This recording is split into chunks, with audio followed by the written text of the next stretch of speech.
Depuis là longtemps, la stratégie de la commune, c'est de valoriser nos contraintes. Ben oui, un château, on pourrait se dire, tiens, zut, une contrainte. Puis il y a l'ABF qui nous embête, dans tous ceux qui sont dans le rayon des 500 mètres. Mais c'est une chance d'avoir des patrimoines de style. Donc à Murol, on les valorise. Au-delà de tous les travaux que vous allez pouvoir engager aujourd'hui, c'est clair que c'est la culture, pour ma part, qui sauvera le monde. On en est convaincu dans ces temps bouleversés.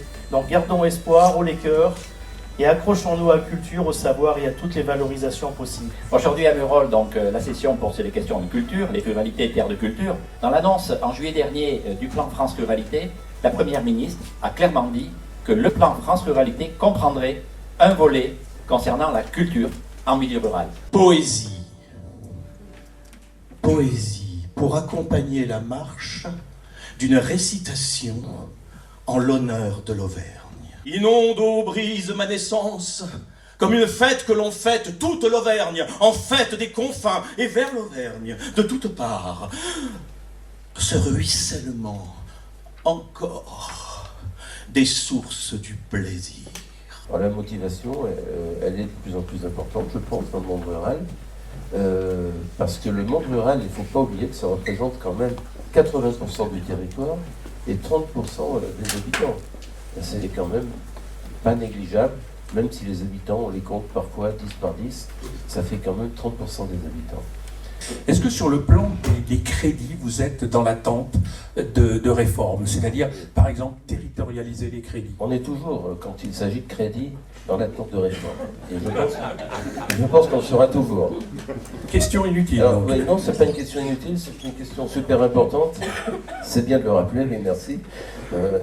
Par contre, ce qu'on voudrait pas, si vous voulez, c'est qu'on se batte encore pour n'aboutir à pas grand-chose. Les fermes de Figeac, je ne vais pas les présenter, nous n'avons pas le temps, mais c'est une super initiative coopérative qui n'arrête pas de se développer et qui a ouvert le volet culturel par des résidences d'artistes en milieu agricole. L'idée, c'est effectivement de pouvoir mettre complètement en immersion un artiste contemporain dans le monde agricole et, si possible, sur une ferme, directement en lien quotidien avec un agriculteur ou une agricultrice. Ce qui ressort en fait, c'est qu'il y a encore une fois une vraie relation qui se tisse. Il y a de vrais liens qui sont créés à travers ces projets.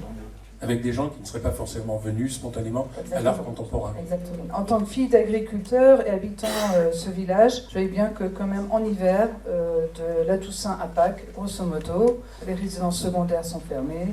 Nous, ce sont les Parisiens, sont rentrés chez eux. Ailleurs sont les Lyonnais, les Clermontois. Et donc cet accès à la musique ou à la culture en général en hiver est beaucoup plus difficile. Et donc il y a une douzaine d'années, initier en fait des week-ends de musique classique qui font venir uniquement des professionnels, donc dans des villages de 200 habitants, 300 habitants. C'est une centaine de communes rurales qui est concernée, dans 20 départements, donc par la venue de ces musiciens qui viennent passer 2 jours, 3 jours pour jouer dans les écoles, pour jouer dans les EHPAD, pour jouer au domicile de personnes isolées. Nous faisons de la formation pour notre territoire. Chaque maison ne fait pas les mêmes formations, mais fait les formations dont le territoire a besoin. Et dans le cadre de nos formations, dans les référentiels, effectivement, il y a des parties qui portent sur la culture. Eux, surtout, amènent des choses vers les entreprises rurales, et notamment pour mes jeunes qui travaillent beaucoup auprès des personnes âgées et auprès des enfants, vont venir leur apporter ce qu'elles ont acquis à la maison familiale.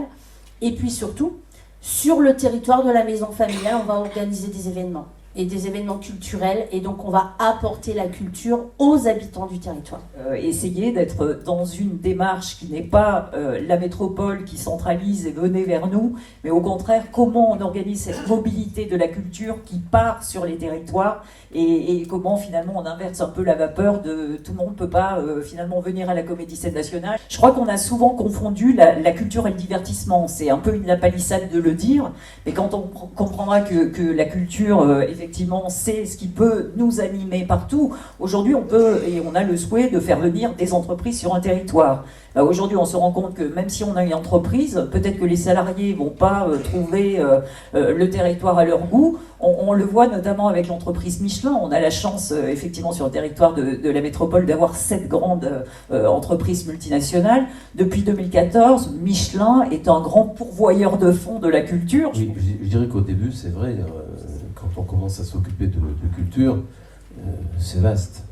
Mais après, quand on rentre dans le système, et quand on parle avec tout le monde, des acteurs aussi différents les uns que les autres, eh bien on s'aperçoit que c'est une seule chose en fait. Il y a une unité dans la culture. C'est l'unité de mieux vivre ensemble. Et avec le Parlement rural français, notamment mon ami Bernard Delcros, je pense qu'on peut faire des choses quand même intéressantes et faire aboutir des choses concrètes, même si elles sont très diverses les unes par rapport aux autres. Voudriez-vous bien nous chanter, à nous autres, pauvres amoureux anonymes de l'Auvergne, la raison d'être de cette passion fatale pour l'Auvergne qui nous anime, pour le meilleur mais pour le pire, surtout le pire. Je ne mange plus, je ne picole plus, qu'un peu de liqueur de gentiane. Je sens dans votre discours qu'il y a quand même une nécessité de passer la vitesse supérieure, qu'il y a la notion notamment de l'accueil, qu'il y a la notion de préparer cet accueil. Est-ce que ça fait partie des principaux écueils ou est-ce qu'il y en a d'autres ? C'est-à-dire la question des savoir-faire, la question de vivre une expérience professionnelle qui a du sens, de venir s'installer à un endroit, ça attire les gens, mais ça suffit pas. Il faut être vraiment dans une écoute très fine des besoins et des attentes qu'ont les gens avant de se décider. Il faut imaginer goûter le territoire. Ça ne peut pas fonctionner en une fois. Il faut goûter le territoire, il faut être capable de dire je viens 15 jours, 1 mois, 3 mois. Je suis d'Auvergne.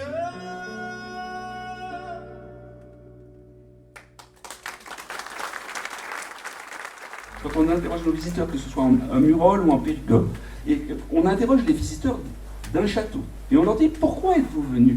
Et les gens ne disent pas parce que c'est un très beau château.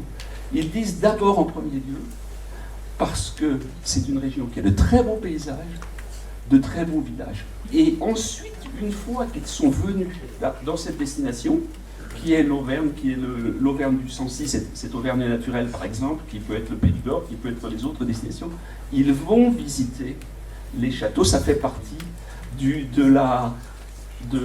séjour, je dirais, de ce qu'on a à faire pendant le séjour. Je me suis dit, mais pourquoi est-ce que les habitants des grandes villes ont le droit à certaines expressions artistiques et pas les habitants de la campagne? Et j'ai mis ça en pratique au Festival de Saint-Céré, qui ensuite est devenu Opéra Éclaté. La région Midi-Pyrénées nous a dit, maintenant, puisque vous faites de l'opéra à la campagne, partez sur les routes de notre région pour le faire aussi dans des petites villes ou des villes moyennes ou des villes rurales. Il faut pousser l'utopie jusqu'au bout de la rencontre avec tout le monde, avant que tout le monde ne vienne dans les grandes villes. Il faut d'abord aller chercher les gens. Donc le rôle des grandes villes, c'est d'être des phares pour le milieu rural.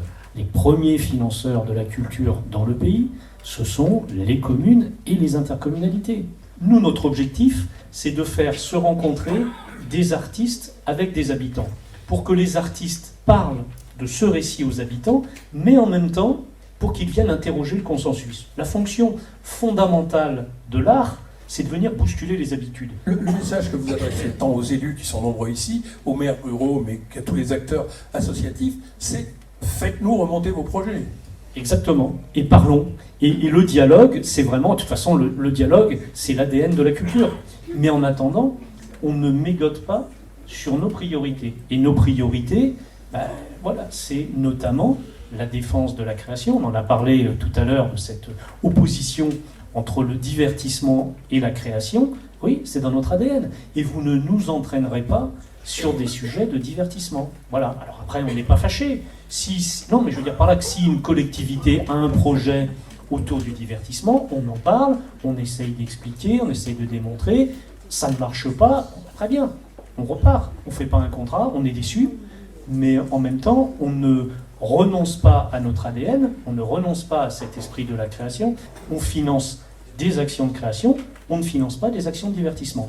Mais on peut financer tout un tas d'autres choses, et on finance tout un tas d'autres choses, comme je le disais, dans le cadre de contrats qui partent de la documentation d'un récit local avec les habitants autour d'un projet local, totalement différent de ce qui va se passer à quelques kilomètres de là, et c'est ça qui est fascinant. And you see la chaîne des pluies, and you see it from the bayou to the Sancy. Then you want the paper, un visa auvergnat, all together, everybody chantait, we are d'Auvergne, you are Puy-de-Dôme. Depuis les pluies, we make a brighter day, so let's start singing. Mais nous n'avons pas vocation à habiter dans un musée à ciel ouvert. Et heureusement, il est absolument légitime d'intégrer les contingences contemporaines, d'habitabilité, de déplacement, de confort. Les questions de rénovation énergétique sont aussi pleinement légitimes.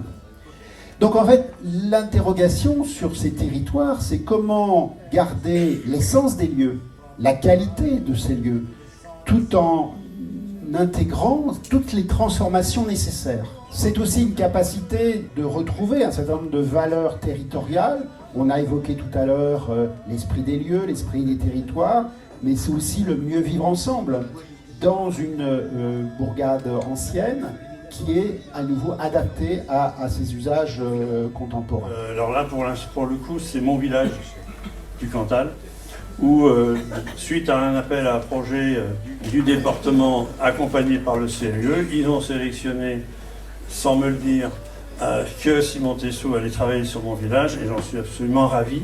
C'est ce qui a fait aussi derrière une sélection, un repérage au niveau, bien sûr, régional, mais aussi une représentation à la Biennale de Venise en 2016. Un petit truc très économique, si on peut dire, très sobre en tout cas, avec les produits des territoires, avec cette logique quant à l'où de l'économie de moyens et d'expression, et ça se retrouve sur la scène internationale et sur la scène nationale aujourd'hui. Soit on passe sur un territoire, soit on le regarde. S'ils rêvent un territoire, ils ont envie de participer à sa vie, et ils ont envie de le construire et de l'imaginer. S'ils ne le rêvent plus, ou ils rêvent juste leur jardin et que ça s'arrête au portail, aïe, c'est aux services communaux de tout faire, et au maire de se faire engueuler. Consolidons l'existant, aidons les gens à monter en compétences en gardant les bénévoles, redonnant du sens à nos associations. Les associations, c'est un lien direct entre des élus qui essayent de se débattre pour défendre leur territoire et des habitants qui sont parfois un peu perdus parce que le quotidien les rattrape. Et depuis les rives du Mississippi, on entendait monter le blues des batteries.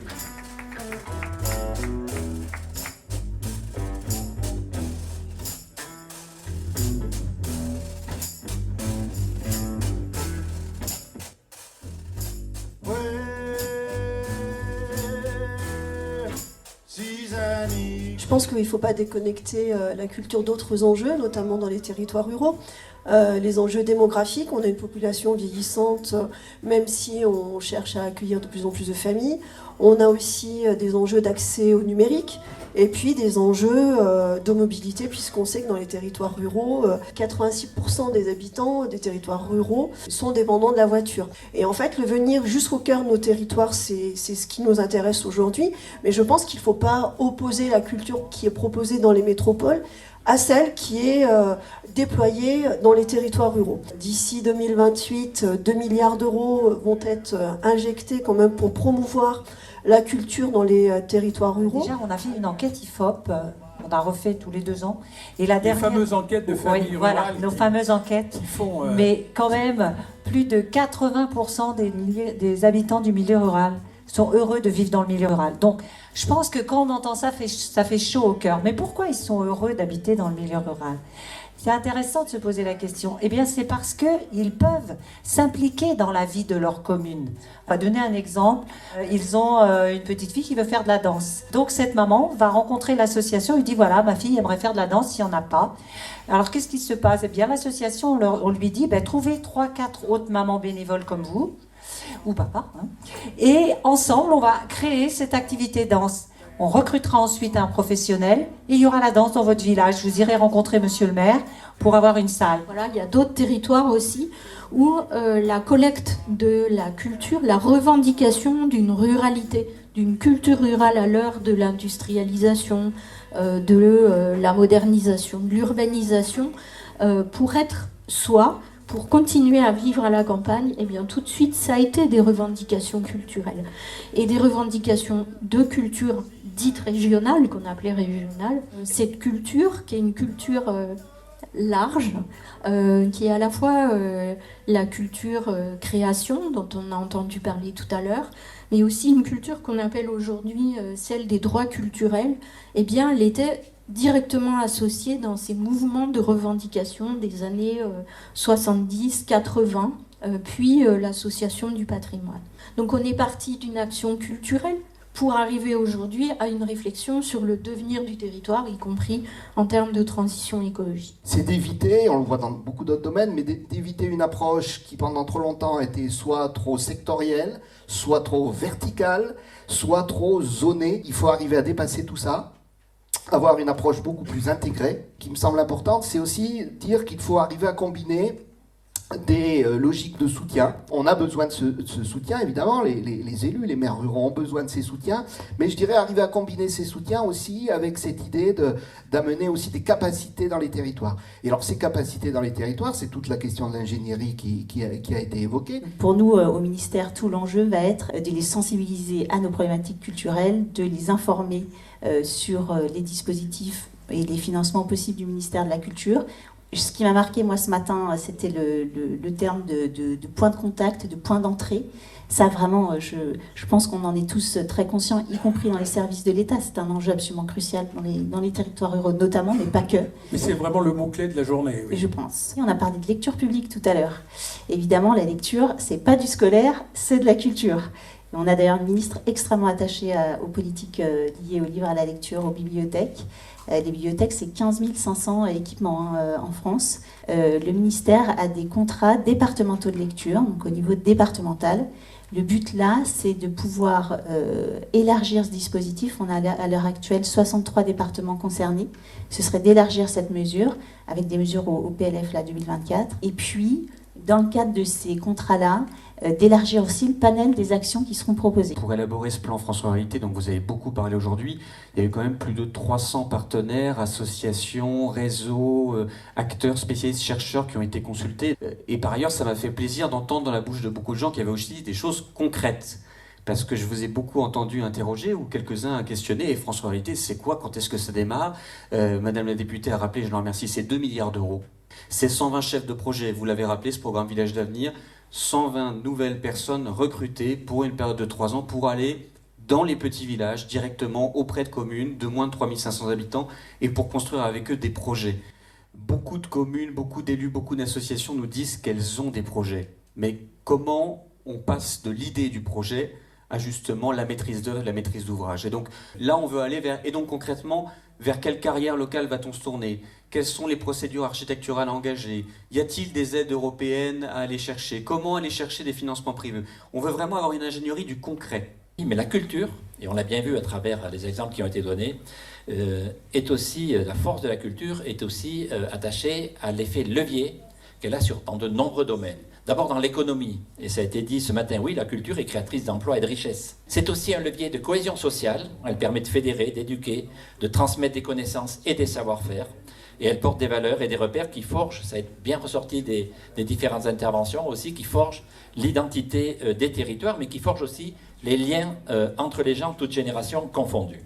Qu'il faut vraiment orienter les crédits du ministère de la Culture vers les territoires qui en ont le plus besoin, vers les collectivités qui ont des projets et qui ont davantage besoin d'être aidés. Nous pensons aussi qu'il serait intéressant de désigner un référent ruralité dans les directions régionales d'action culturelle.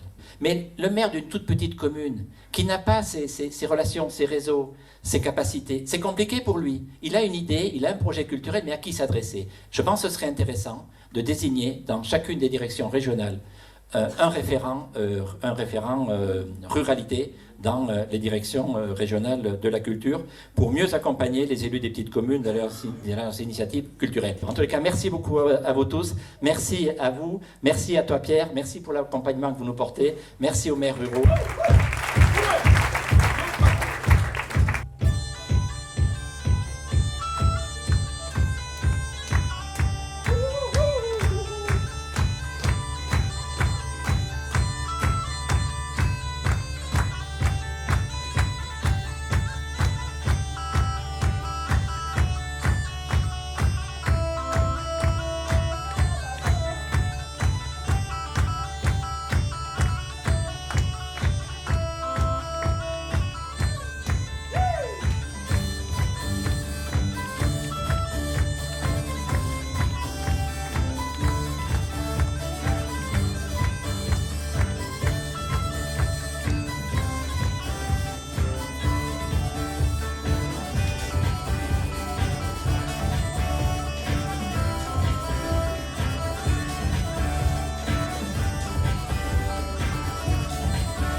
À la Vielle,